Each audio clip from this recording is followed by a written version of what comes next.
Selamat bertemu kembali.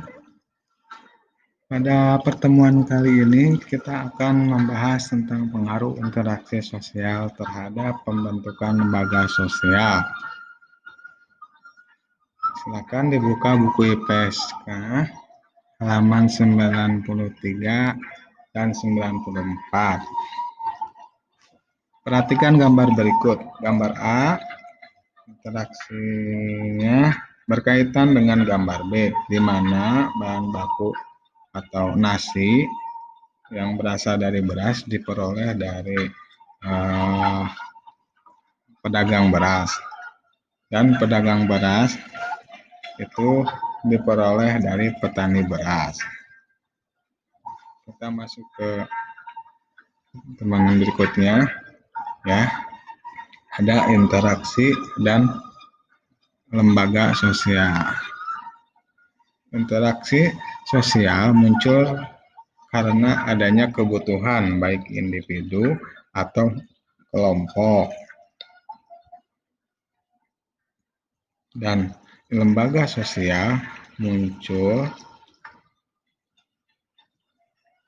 karena adanya interaksi, ya. Dalam rangka memenuhi kebutuhan hidup manusia harus melakukan interaksi baik individu dan atau kelompok. Nah, ini berkaitan antara interaksi dan kebutuhan. Nah, manusia yang memiliki kebutuhan itu harus melakukan interaksi, seperti contohnya tadi membeli beras di pedagang beras untuk memenuhi kebutuhan hidup. Dalam pemenuhan kebutuhan dibutuhkan peran serta lembaga yang berfungsi untuk mengatur, ya, agar tercipta suasana yang aman dan tertib. Intinya tidak ada yang dirugikan. Lembaga ini mengatur interaksi agar interaksinya bagus, ya. Jadi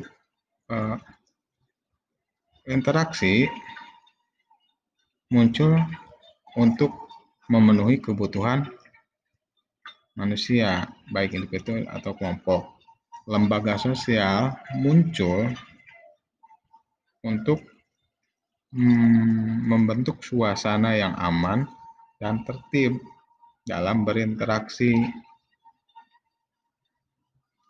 Contohnya, beras atau kebutuhan pokok lainnya diperoleh dari interaksi jual beli,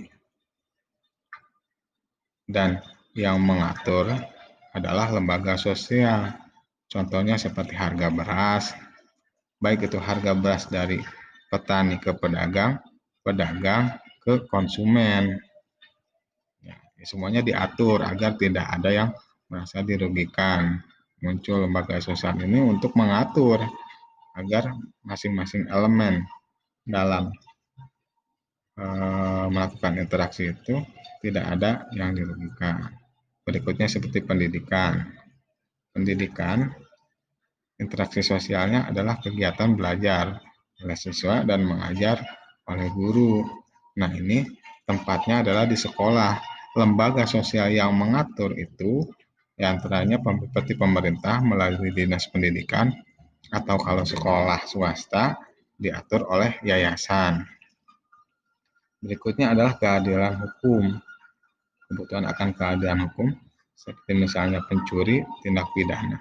Semuanya tidak langsung dimasukkan ke dalam lembaga pemasyarakatan.